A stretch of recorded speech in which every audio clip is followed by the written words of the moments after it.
This is the Durable Dad Podcast. I'm your host, Tommy Geary. This show is going to give you the skills and tools you need to be a rock-solid man for your work, your community, and most importantly, your family.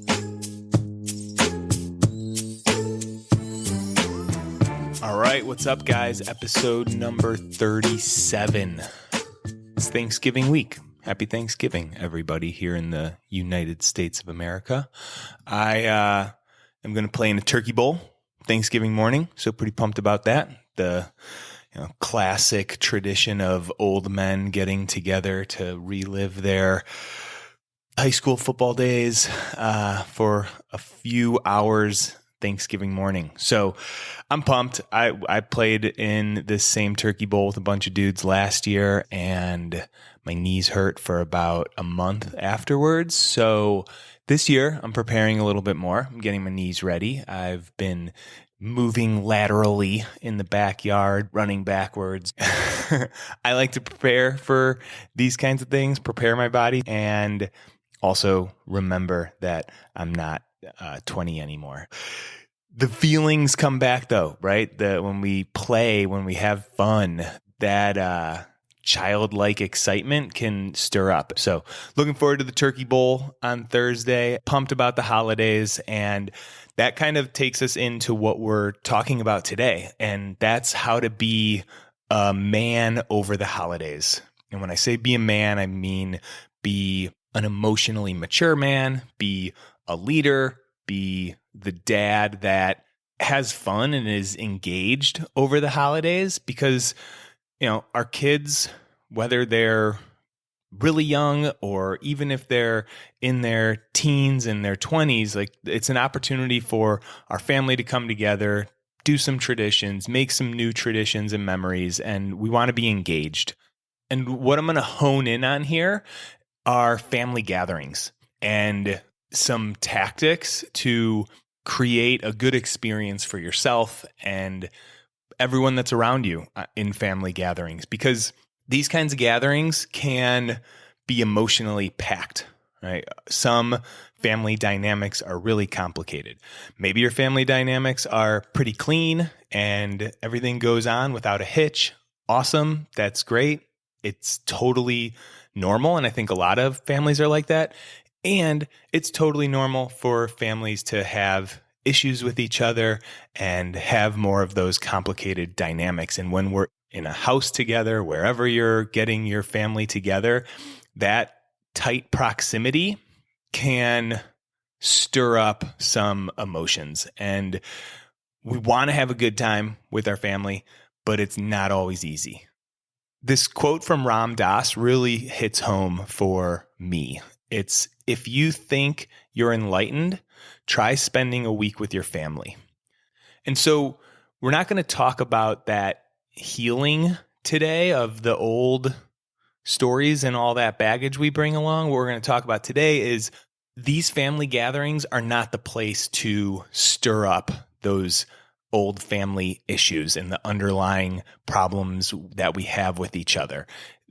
Family gatherings are a time to connect, laugh, have fun, eat some good food, have a couple drinks. Sometimes when we are triggered by everyone in our family or by some people, we'll have too many drinks. And we want to try to avoid that. That's not one of the tips I'm going to go over, but that's always just a good practice. Don't drink too much and don't eat too much. The latter for me, the eat too much, that's my thing. That's what I'm working on right now. So I'll try not to eat too much while I'm celebrating Thanksgiving. All right, so let's dive into the tactics. Number one is to prepare for the worst. Marcus Aurelius, Stoic philosopher, Emperor of Rome, has this quote in his Meditations.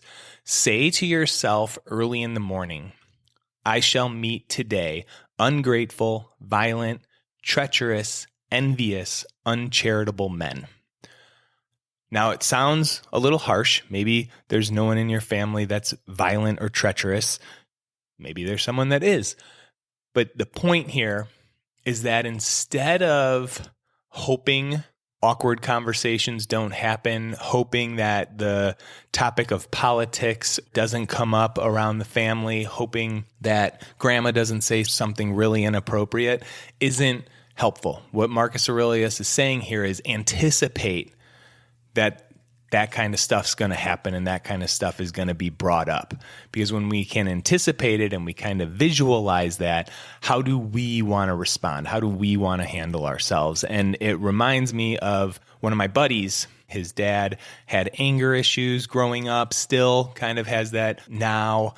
And he was at a family gathering, and he knows the patterns that happen at his family. His dad's going to say something to his sister, and my buddy gets really angry and defensive because he thinks issues with his sister are because of how his dad parented, and he'd flip out at his dad. And it's not helpful. And actually what it's doing is perpetuating that generational pattern of not being able to handle your anger in a healthy way. What kind of example are you setting for your kids that are probably around the house somewhere also?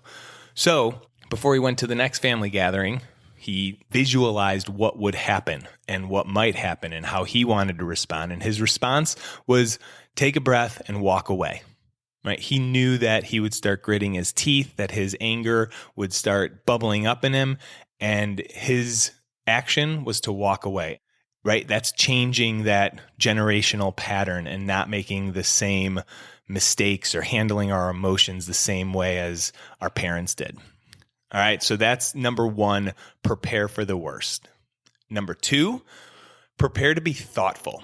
Set yourself up to have good conversations.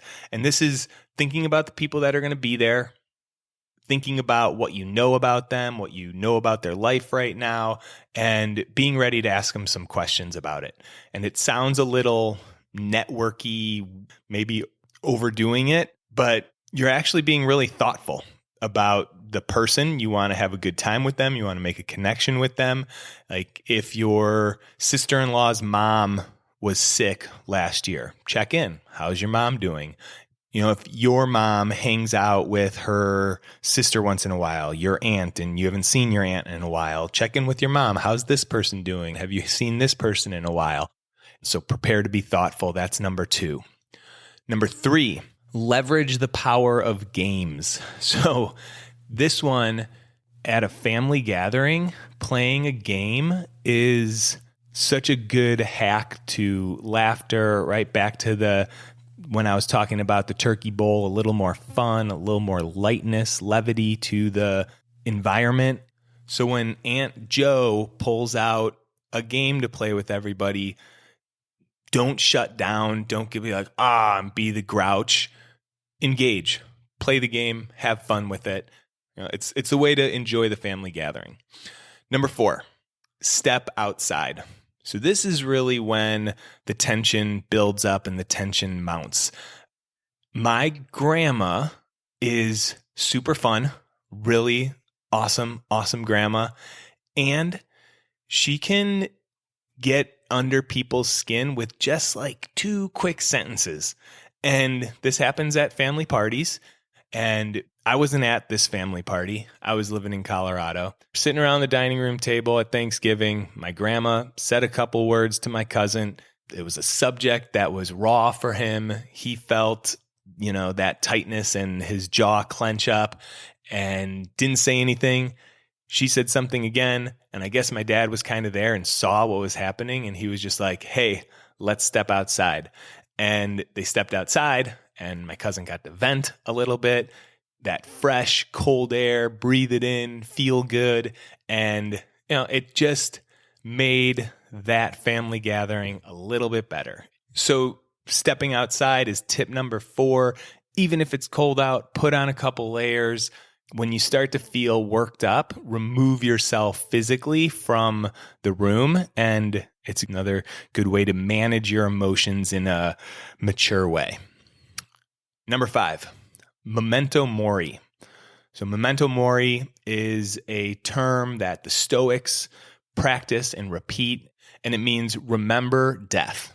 Because the point is when you remember your death, You remember the shortness of life and the impermanence of life, and you start living more right now. You start appreciating things. You start prioritizing what's really important to you. When you're on your deathbed, you're not worried about little squabbles. And in this case, we're actually going to remember the people in our lives' death. Right? Our grandmas are only going to be here for so long. Our parents are only going to be here for so long. How do we want to spend our time with them right now? What do we want to think about them right now? We want to love them. It can help us really remember how all the little shit doesn't really matter. And, we have some drama inside us. They have some drama inside them. But when they're older and they're on their deathbed or you're at their funeral, how do you want to remember this Thanksgiving? Do you want to remember it as the Thanksgiving that you didn't talk to people and you didn't engage and you drank too much? Or do you want to remember it as connecting with the people that matter the most to you and giving them hugs and smiling at them and laughing with them? Memento mori. That's number 5. So those are the 5 tactics, tips. They are, I'll repeat them: prepare for the worst. Visualize what might happen. Number 2, prepare to be thoughtful. Number 3, leverage the power of games. Number 4, step outside. Number 5, memento mori.